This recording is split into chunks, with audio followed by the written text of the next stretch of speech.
Where your treasure is, there will your heart be also. God has given us unlimited treasures in His Word. Every time we open it, we can discover a new treasure or admire an old one.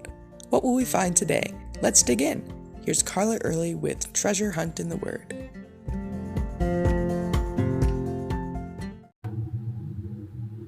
Do you remember doing dot to dots when you were a kid?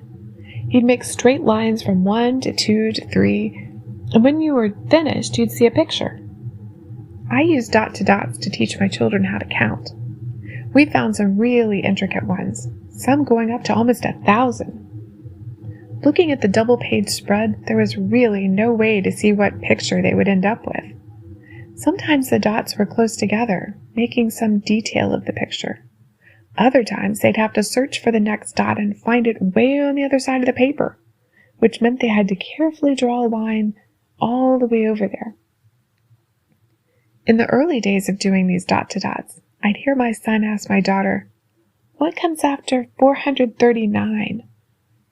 But after a while, he was all concentration, knowing the number he was looking for and searching until he found it. Still, it was difficult. Sometimes all the lines got confusing, and we'd all end up looking for the elusive number 582 or something.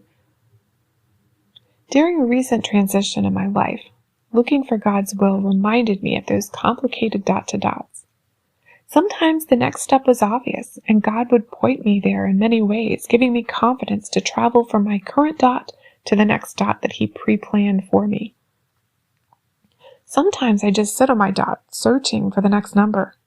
Finally finding it, I have to take a leap of faith to get there. Other times, I'm not even sure which number I'm looking for. No matter how much I pray, I don't know where I'm going or how to get there from here.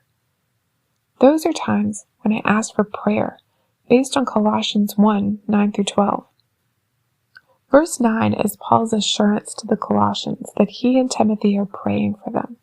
He says, "We do not cease to pray for you, and to ask that you may be filled with the knowledge of His will in all wisdom and spiritual understanding."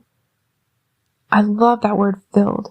It means to abound, to be liberally supplied, to fill to the top, to flood, to diffuse throughout one's soul.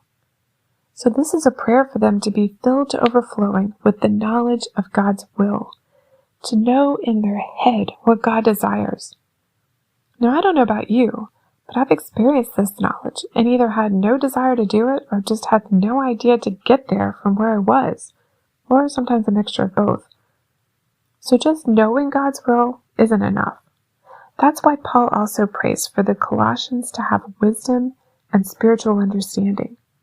The wisdom and skill to use the knowledge they're full of. The spiritual understanding that makes the wisdom and knowledge work together to get them where God wants them to be.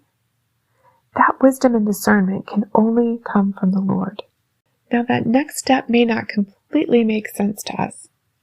That knowledge and wisdom Paul and Timothy are praying for may not tell us the why of the next step, but it will show the trajectory and illuminate the path. And when we're looking for God's will, that's what we need. We don't need to see the big picture. Only God can see that. We don't need to see 10 steps in front of us, or even 2. We just need enough knowledge, wisdom, and spiritual understanding for that next step. How about you?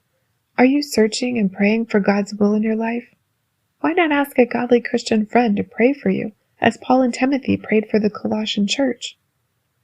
I personally would appreciate your prayer, and I would be honored to pray for you too. You can contact us at treasurehuntintheword@gmail.com. We'd love to hear the treasures God has given you through His Word.